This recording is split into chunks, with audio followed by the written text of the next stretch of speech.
The instant she said those words, the entire restaurant seemed to fall silent, as though the world itself was waiting to see how I would react.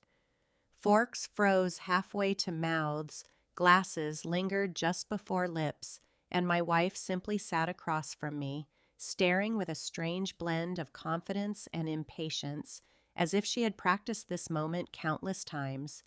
"I'm leaving you," she said calmly, setting her napkin beside her plate as though she had made the most ordinary comment in the world. No warning, no hesitation, just three simple words dropped between us like an explosion. I didn't flinch, not because it didn't hurt, but because somewhere deep inside I had already expected this day to come.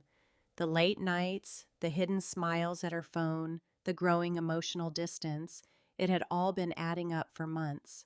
Still, I played my role. I leaned back slightly, studying her face. Emily Carter. Perfectly styled hair, flawless makeup, and the same icy composure she had perfected over the years. We had been married for 7 years. Somewhere along the journey, love had quietly disappeared, replaced by something much colder and far more calculated. "Leaving me?" I asked, keeping my voice calm. "For him?"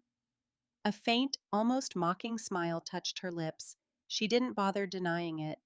"I deserve more, Daniel," she replied. "Someone who understands me, someone successful." There it was. Success, money, status, everything I had been quietly rebuilding behind the scenes while she assumed I was still struggling. I nodded slowly, pretending to accept defeat. "I understand." She relaxed ever so slightly, probably expecting anger, desperation, maybe even pleading. Instead, I gave her nothing. That seemed to frustrate her more than anything else. "I didn't want to do this way," she continued, briefly glancing around as though she had only now noticed the people watching. "But it's better to be honest." Honest. That single word nearly made me laugh. I was about to answer when the sound of the restaurant door opening echoed through the room louder than it should have. It wasn't the door itself, it was the sudden shift in the atmosphere. Conversations faded, and several people turned toward the entrance. Emily didn't notice right away. She was too focused on me, waiting for some emotional breakdown. Then her eyes drifted past me. Everything changed. Her face went completely still. The color drained from it so quickly it almost didn't seem real, as if someone had flipped a switch. The confident woman sitting across from me only moments earlier suddenly looked terrified. I didn't turn immediately. I let the silence settle. I let her fear unfold. "Emily," I asked quietly, what's wrong?"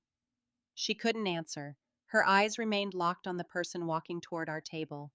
Slowly, I turned my head. There he was, Richard Hayes, the same man she believed she was leaving me for. Only now he wasn't alone, and he definitely wasn't there for her. He walked confidently, dressed in a sharp suit with a serious expression. Behind him followed two other men in business suits, one carrying a thick folder. Richard stopped beside our table. "Daniel," he said, extending his hand. I stood and shook it firmly. "Right on time." Emily's breathing caught. What, what, what is this?" Richard gave her only the briefest glance before turning back to me. "Everything's ready. We finalized the acquisition." Acquisition. The word lingered in the air like a final judgment. I looked directly at Emily, allowing the silence to stretch just long enough to become unbearable. "You see," I said calmly, "Richard isn't your escape plan." Her eyes widened as confusion and panic collided. "What are you talking about?" "He's my business partner." The fork slipped from her fingers and clattered loudly against the plate. Richard placed the folder on the table and opened it. "As of this evening, your company has officially been bought out." Her company, the business she had devoted herself to, the one that made her feel independent, powerful, the company she never realized I had been negotiating to acquire for months. "That's impossible," she whispered. "You don't have that kind of money." I met her eyes without the slightest hesitation. "You stopped paying attention a long time ago, Emily." Richard gently slid the documents toward her. You'll find every detail inside. They're legally binding. She didn't even glance at them. She couldn't. Her entire world had just shifted beneath her feet. And him? She asked, her trembling voice barely audible as she looked at Richard. You said, I said whatever I needed to say, Richard interrupted smoothly. This was business. The truth finally crashed over her. The late-night messages, the attention, the promise of a new beginning, every bit of it had been part of something much bigger than she had ever imagined.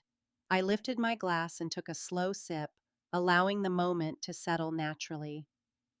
You wanted someone more successful, I said quietly. It looks like you found him. Her lips parted, but no words came out. For the first time since I had known her, Emily had absolutely nothing to say. As I sat back down and watched every trace of confidence disappear from her eyes, I realized something unexpected. This wasn't revenge anymore. It was closure.